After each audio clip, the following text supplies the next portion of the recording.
folks, it's Laura here and welcome to the Hand of the Week, where this time I'm actually going to look at two hands and they're not even from this week. They're from a few weeks back where I was fortunate enough to make the final of the Autumn National Open teams, came up against two-thirds of the Australian seniors team and unfortunately couldn't overcome them to win the championship, but we put up a reasonable fight and here's a couple of interesting hands from it. So on this first one, partner passed, I'm in third seat at Vol against Not, Pauline Gumby on my right, opened one club. I elected to bid 4 spades. You may like it, you may not, but this is what you're stuck with playing.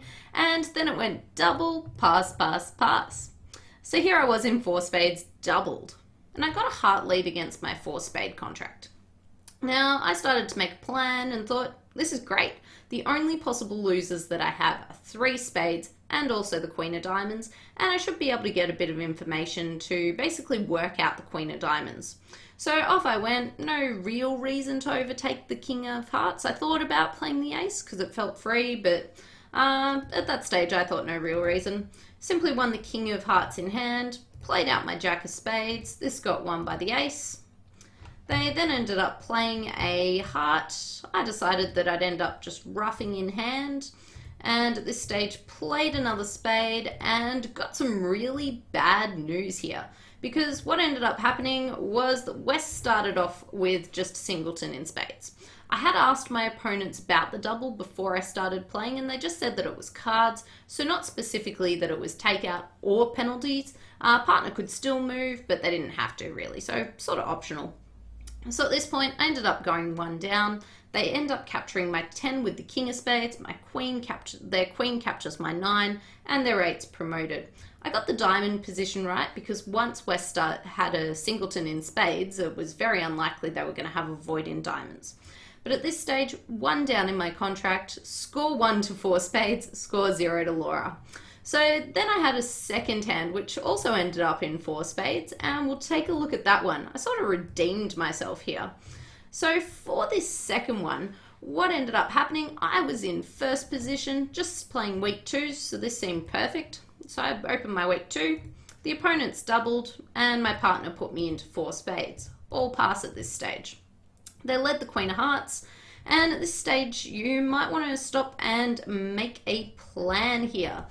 Pause it if you like and make your plan, and I'll just go through what I was thinking. So what I discovered at first was that the opponents had 17 high card points between them, but we also knew that East or Warren ended up doubling here. So it means that basically most of the points are sitting with East. There's basically at most sort of like 6 over with West, 5 or 6, and that's at absolute tops. The next thing that I took it a bit further was that I know that the East hand actually has at least 1 big club on her. So Pauline Gumby's sitting there with 1 big club, and the way I can work this out is that if Warren had Ace, King, Queen of clubs, he would have let it, right? So it means that Pauline's sitting there with probably the King of clubs. If she doesn't have the King, she'll probably have the Ace and the Queen, because also with the King, Queen of clubs, Warren might have let a club as well. So this is what I've gotten to so far. I know that out of the sort of 6 at most points that East can have, probably 5, but maybe 6, 3 of them are at least located in clubs. Now it seems at this stage that I've got 4 possible losers, 1 in spades, 3 in clubs, and the most easy way to get rid of a loser is simply by taking a finesse in spades. But knowing that there's at most 6 points in East, it seemed pretty likely that the King of Spades might be offside. If the King of Spades is with East, that's the only points they have, and I'm putting all my eggs in one basket that's the points. So I started to look at some other options here, which included maybe what I could do is I could navigate my way to just losing 1 spade and 2 clubs. So basically losing a spade, but only losing 2 club tricks. And the way that I could get to this position was that if I could have 3 diamond winners.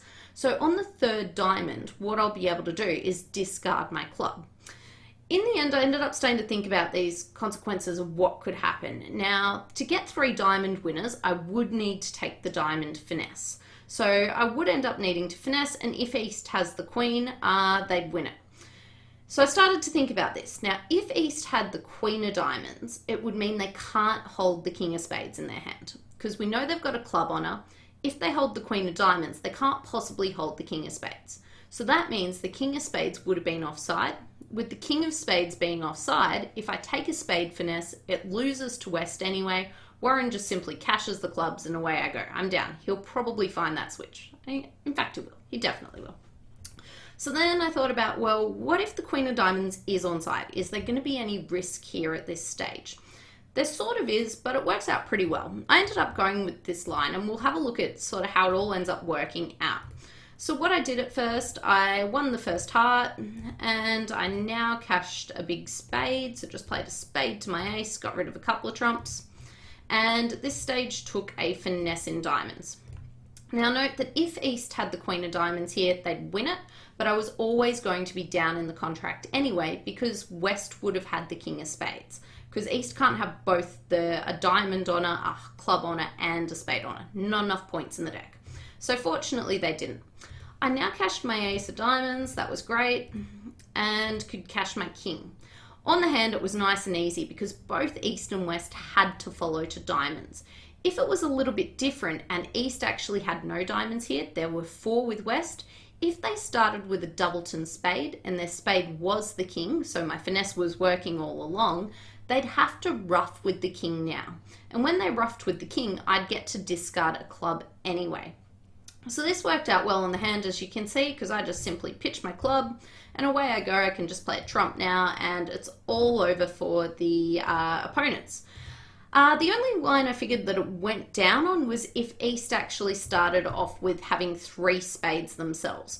So if East had 3 spades, just a singleton with West, and East's entire points were going to be the King of Spades and also the King of Clubs, then I was going to be down, but this seemed to be less likely than sort of just having the Queen of Diamonds on side. If the Queen of Diamonds was on side, I was going to be a really good shot to make because I was making whenever diamonds were 3-3, and I was also making if East started off with a doubleton King of Spades. So in the end, I think it all ended up even. Score 1 to 4 spades at the start, but I redeemed myself. Score 1 to Laura. So all evened out. 4 spades didn't quite defeat me. I was a bit annoyed about that first hand, but I think I worked my way back. Ended up winning 10 imps on the board because the other declarer didn't quite spot that line. Thanks for watching, and we'll see you next time.